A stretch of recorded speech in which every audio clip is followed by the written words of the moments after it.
Bismillahirrahmanirrahim. Rabbana shrah lana sudurana wa yassir lana umurana wahlul 'uqdatam min alsinatina yafqahu aqwalina.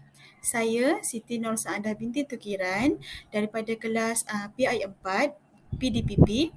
Jadi insya-Allah pada hari ini saya akan membentangkan tentang pentafsiran pendidikan sekolah rendah PIMK 2082R mengenai isu, yakni isu yang saya pilih ialah pentafsiran murid inklusif dan berkeperluan khas. Sebelum kita bercerita lebih lanjut mengenai pentafsiran bagi murid inklusif dan berkeperluan khas, saya kira lebih eloknya jika kita berkenalan dengan apa yang dimaksudkan dengan pentafsiran.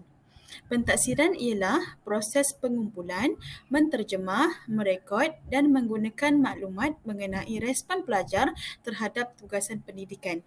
Maksud pentafsiran ini telah dinyatakan oleh David Lambert pada tahun 2000. Pentafsiran dalam pendidikan khas boleh didefinisikan sebagai satu proses pengumpulan maklumat untuk tujuan membuat keputusan.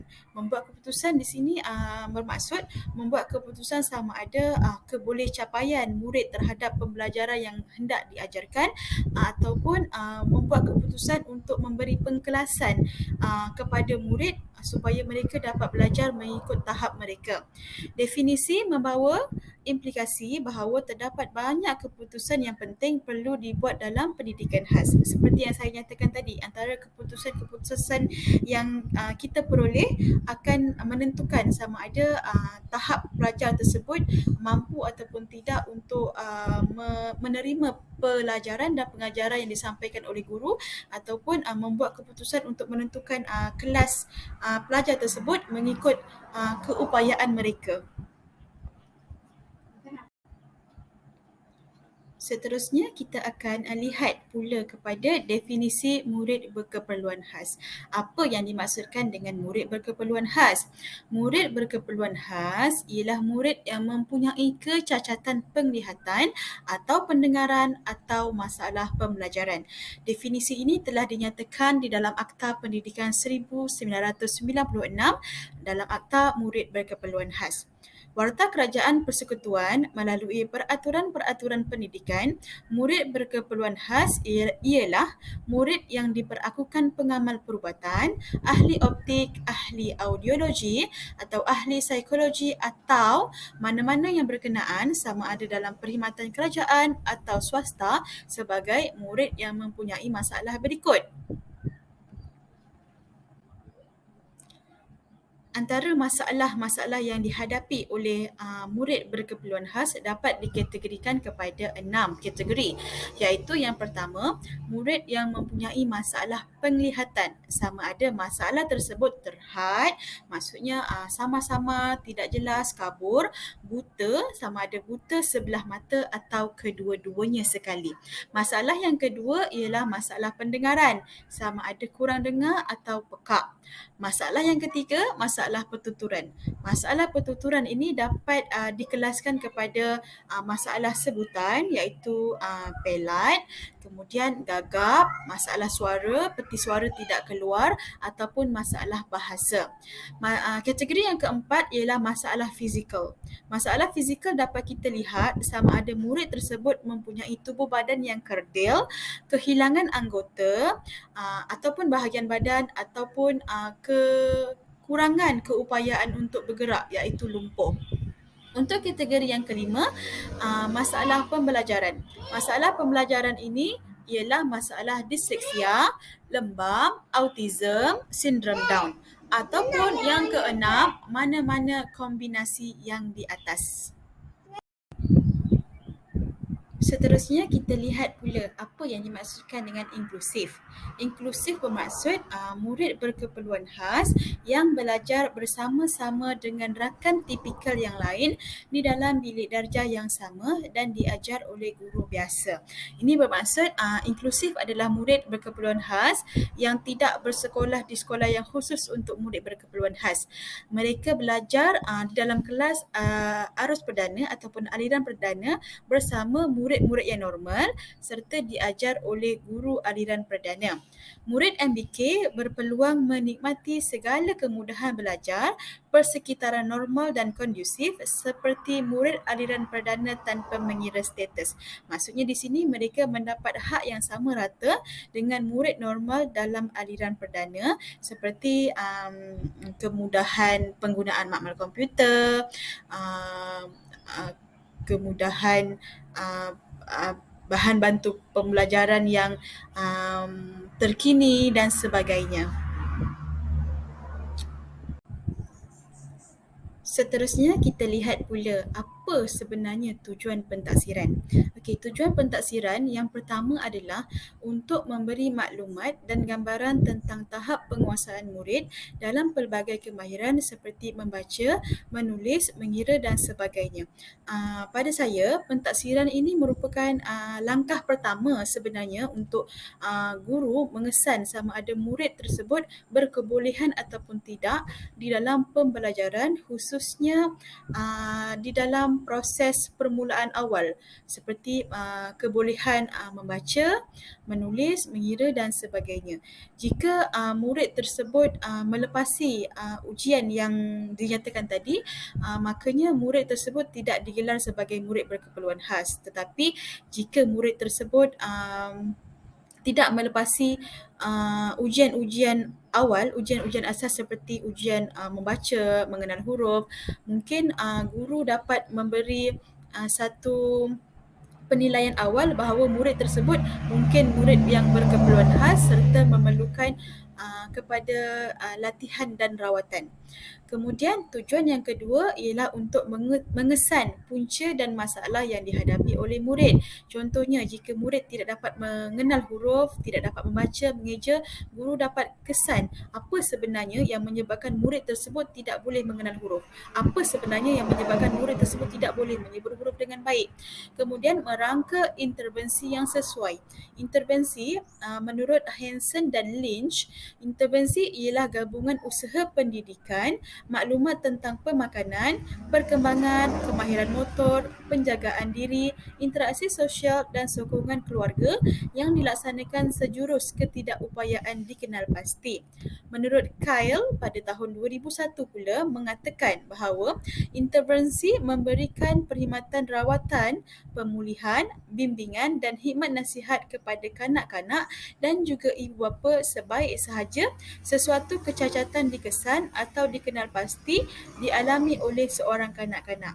Maksudnya melalui pentaksiran ini kita dapat menentukan apa jenis bentuk pemulihan yang sesuai diberikan kepada murid tersebut. Kita dapat rangka. Okey, kemudian memilih strategi pengajaran yang tepat dan menempatkan murid sesuai mengikut tahap kebolehan mereka. Maksudnya untuk mengajar murid yang berkeperluan khas ini, guru perlu menggunakan pelbagai kaedah, pelbagai strategi pengajaran dan pembelajaran. Yang pertamanya untuk menarik minat pelajar tersebut untuk belajar. Kemudian yang kedua untuk memberi kefahaman kepada mereka tentang apa yang diajarkan pada hari tersebut. Jadi melalui pentaksiran ini, kita dapat menentukan apa sebenarnya kaedah pengajaran yang sesuai yang kita nak beri kepada murid. Sama ada kaedah mengeja, kaedah menggunakan kepelbagaian alat bantuan mengajar, kaedah hafalan dan sebagainya. Kemudian tujuan keseluruhan pentaksiran ini tidak lain dan tidak bukan ialah untuk menilai kemajuan murid dalam pembelajaran supaya kita dapat rangka apa the next step yang kita perlu lakukan kepada murid dan apa sebenarnya pencapaian yang dapat dicapai oleh murid.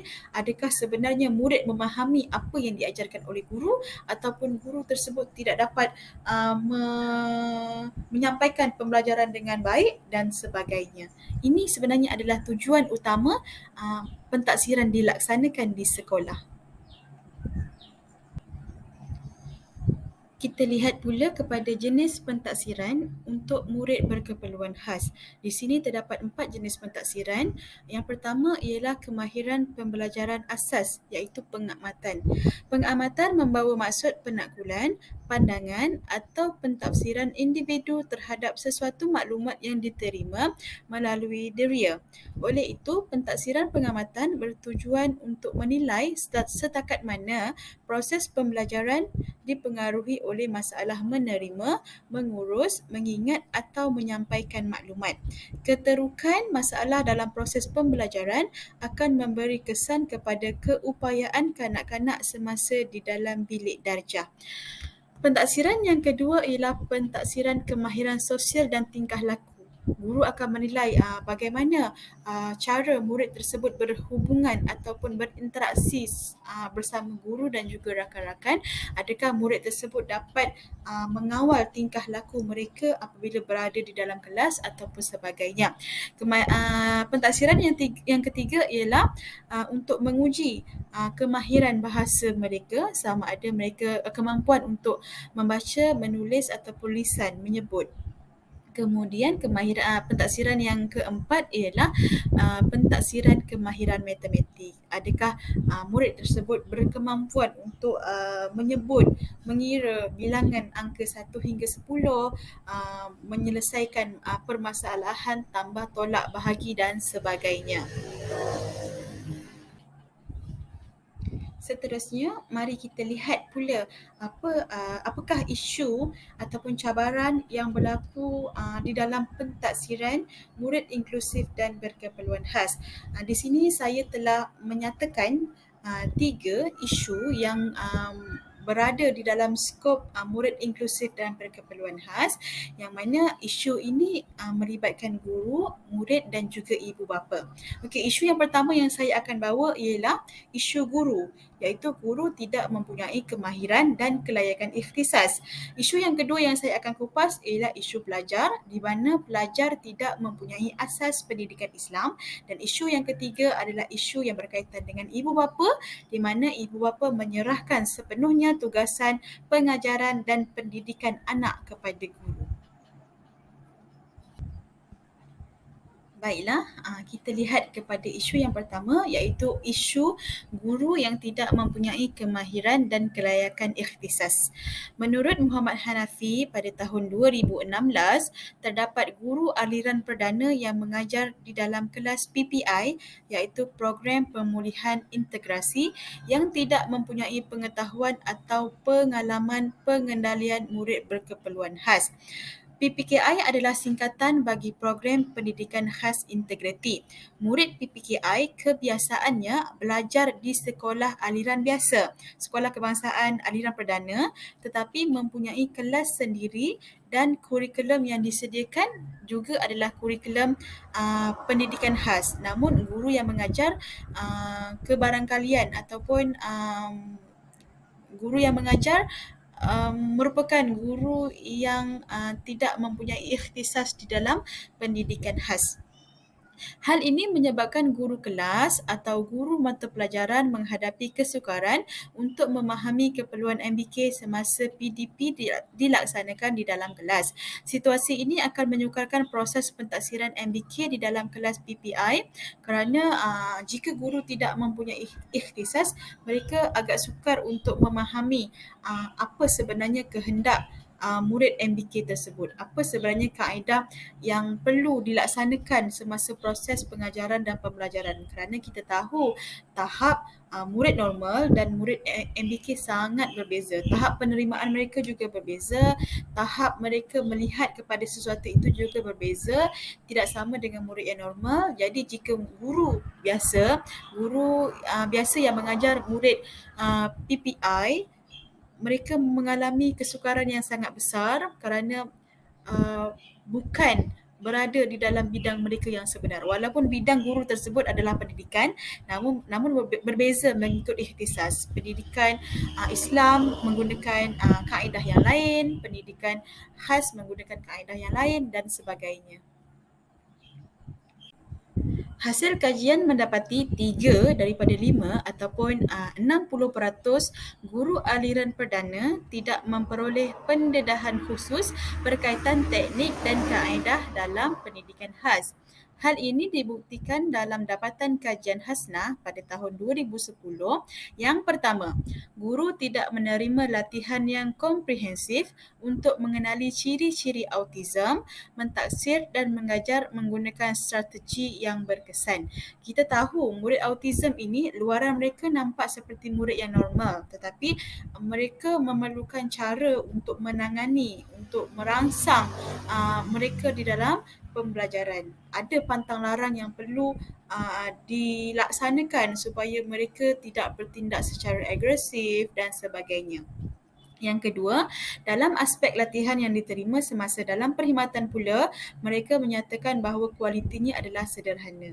Maksudnya sebelum mereka mengajar tu, mereka tak dapat latihan. Tetapi selepas mereka mengajar kelas PPI, mereka dipanggil untuk mengikuti bengkel ataupun kursus dan sebagainya, namun tidak memadai dan tidak mencukupi latihan tersebut dalam mereka menangani murid-murid berkeperluan khas pada setiap hari di dalam kelas. Ya, kadang-kadang kita lihat kursus tersebut mungkin paling lama 2 hari, 3 hari. Dalam tempoh 2 ataupun 3 hari itu sebenarnya tidak mencukupi untuk guru tersebut mengenali ciri-ciri murid berkeperluan khas. Bagaimana nak mengenal ciri-ciri murid autism, bagaimana nak mengendalikan murid disleksia, bagaimana cara nak melaksanakan pengajaran terhadap murid yang berbeza masalah, berbeza kekurangan upaya. Sebagai contoh, kalau murid pekak, bagaimana kaedahnya? Mungkin menggunakan bahasa isyarat dan sebagainya.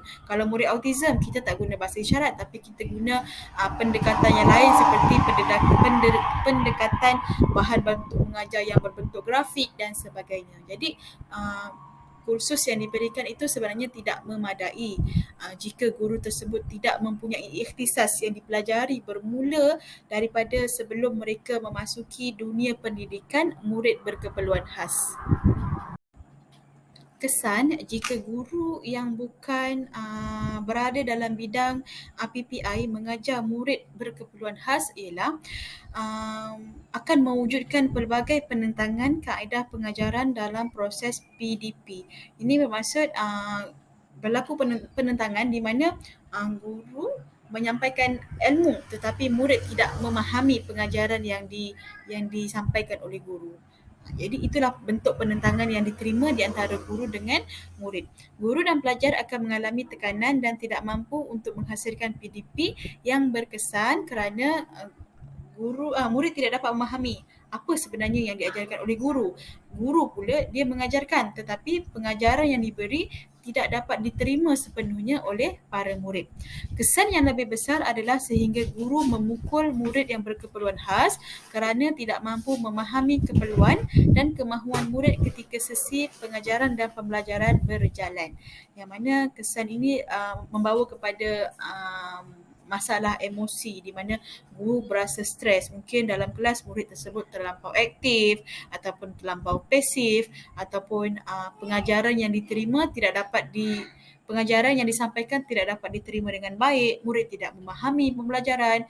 Jadi akan berlaku penderaan emosi kepada guru dan murid dan kita takuti akan berlakunya penderaan ataupun tindakan luaran seperti memukul dan sebagainya. Seterusnya kita lihat apa sebenarnya solusi yang terbaik bagi menyelesaikan isu guru yang tidak mempunyai kelayakan ikhtisas mengajar murid berkeperluan khas. Yang pertama, kerajaan perlu menyediakan latihan dan bengkel tambahan kepada guru pendidikan khas sebagai persiapan yang kuat dalam proses PDP. Bermaksud di sini pelaksanaan kursus, pelaksanaan bengkel perlu dijalankan dengan lebih kerap supaya guru sentiasa mendapat input tambahan yang baharu mengenai cara mengendalikan dan memberikan pengajaran kepada murid-murid di dalam kelas pada setiap hari. Kemudian pengambilan guru untuk murid berkeperluan khas perlu diperketat melalui pengambilan sesi temuruga yang telus dan penuh integriti dari pihak yang berwajib. Ini bermaksud pemilihan guru tersebut perlu dilaksanakan dengan lebih teliti supaya guru yang dilantik akan dapat melaksanakan tanggungjawab mereka dengan sepenuh hati, tidak hanya mengharapkan imbuhan gaji pada setiap bulan namun mendidik daripada hati. Kemudian yang ketiga, pengurusan sekolah, program pemulihan khas integrasi perlu melaksanakan pemantauan berkala kepada guru. Maksudnya guru tersebut perlu sentiasa dipantau untuk dilihat dan ditambah baik mengenai cara mereka melaksanakan pengajaran dan pembelajaran. Tujuan pemantauan ini bukanlah untuk mencari kesilapan guru tersebut, tetapi sebenarnya lebih kepada untuk menambah baik kaedah, menambah baik strategi, menambah baik cara pengajaran guru tersebut, di samping memberi motivasi kepada guru-guru murid berkeperluan khas supaya mereka lebih berusaha bersungguh-sungguh untuk mengajar murid-murid istimewa ini. Isu yang kedua adalah isu yang melibatkan pelajar di mana pelajar tidak mempunyai asas pendidikan Islam. Pelajar tidak mempunyai asas pembacaan Al-Quran, tidak mengenal asas huruf jawi serta kaedah pembacaan. Yang kedua, pelajar tidak dapat menulis huruf hijaiyah dengan baik. Yang ketiga, guru terpaksa mengajar bermula daripada asas serta guru tidak dapat memberi tumpuan khusus kepada para pelajar. Yang mana jika pelajar tersebut langsung tidak ada basic untuk menulis sekurang-kurangnya huruf hijaiyah, alif, ba, ta. Jadi menjadi kesukaran kepada kepada guru untuk memberi tumpuan kepada seorang-seorang pelajar tersebut kerana di dalam kelas pun kita tahu bahawa guru berhadapan dengan murid yang ramai. Jadi masa yang diperuntukkan juga singkat. Untuk pendidikan Islam mungkin satu minggu 1 jam 30 minit. Jadi untuk meneliti murid itu satu persatu memakan masa yang sangat panjang dan guru tidak dapat memberikan sepenuh tumpuannya kepada keseluruhan murid di dalam kelas tersebut. Cara untuk menyelesaikan masalah murid berkeperluan khas yang tidak mempunyai pengetahuan asas di dalam pendidikan Islam. Yang pertama, sistem pengajaran pendidikan Islam di sekolah rendah perlu dipertingkat dan diperketat. Saya beri tamsilan sebagai contoh untuk mata pelajaran teras. Sebagai contoh, bahasa Melayu, matematik, bahasa Inggeris, pihak pentadbiran, pihak sekolah melaksanakan pelbagai aktiviti, pelbagai program untuk menarik minat murid untuk belajar, untuk memperkembangkan lagi kemahiran murid dalam pelajaran tersebut dan sebagainya. Hal ini perlu dilaksanakan juga untuk mata pelajaran pendidikan Islam. Mungkin pihak sekolah perlu menyediakan panitia-panitia yang berkaitan dengan pendidikan Islam, mengadakan program-program yang berkaitan dengan pendidikan Islam seperti program Pintar Jawi, program hafazan Al-Quran dan sebagainya. Ini secara tidak langsung dapat memberi tarikan kepada murid tersebut untuk lebih bersungguh-sungguh mengenal mata pelajaran pendidikan Islam. Dalam masa yang sama kita dapat mempertingkatkan lagi mutu pendidikan Islam dekat sekolah. Kemudian pembelajaran asas perlu bermula dari rumah supaya dapat meringankan bebanan guru di sekolah. Setidak-tidaknya ibu bapa di rumah perlu memainkan peranan untuk memberi pendidikan kepada murid-murid, khususnya murid-murid yang berkeperluan khas. Ibu bapa tidak hanya berperanan untuk menyediakan ataupun memperkenalkan murid-murid tersebut tentang kaedah pengendalian diri, tetapi daripada sudut akademik juga ibu bapa harus memainkan peranan kerana di rumah pengajaran itu sepatutnya bermula daripada rumah. Maksudnya murid tu datang ke sekolah setidak-tidaknya sudah pandai mengenal huruf dan sebagainya. Kita tahu ibu bapa juga bekerja, namun ibu bapa tidak boleh meletakkan 100% bebanan pendidikan anak tu di bahu seorang guru di sekolah. Isu ketiga yang saya akan kupas adalah isu yang berkaitan dengan ibu bapa, di mana ibu bapa menyerahkan sepenuhnya tugas pengajaran kepada guru. Hal ini disebabkan ibu bapa kurang pengetahuan tentang pendidikan khas. Yang kedua, ibu bapa menyerahkan 100% tugas kepada guru tanpa ada pemantauan di rumah, khususnya dalam aspek pengurusan diri. Jadi bermaksud guru menganggap bahawa di sekolah murid telah mempelajari sepenuhnya. Murid telah mempelajari segala-galanya di sekolah. Jadi di rumah mereka tidak mengambil inisiatif untuk menyemak semula, untuk membimbing dan sebagainya. Terutamanya dalam aspek pengurusan diri. Kemudian yang ketiga, tugas guru pendidikan Islam akan menjadi lebih sukar khususnya dalam bidang tilawah, Al-Quran dan Jawi. Jika tiada pantauan dan guideline daripada ibu bapa di rumah, tugasan guru pendidikan Islam ni akan jadi lebih sukarlah, kerana yang pertamanya contoh, ibu bapa tidak membimbing anak-anak mengaji di rumah. Anak-anak datang ke sekolah sudah berumur 10 tahun, 11 tahun namun masih gagal mengenal huruf hijaiyah dan sebagainya. Ini akan memberi tambahan bebanan tugas kepada guru, kerana guru tak boleh nak memfokuskan mata pelajaran yang lain, terpaksa memfokuskan kepada pengajaran yang asas. Jadi ini akan menyebabkan guru tidak dapat mencapai silibus yang ditetapkan oleh pihak sekolah.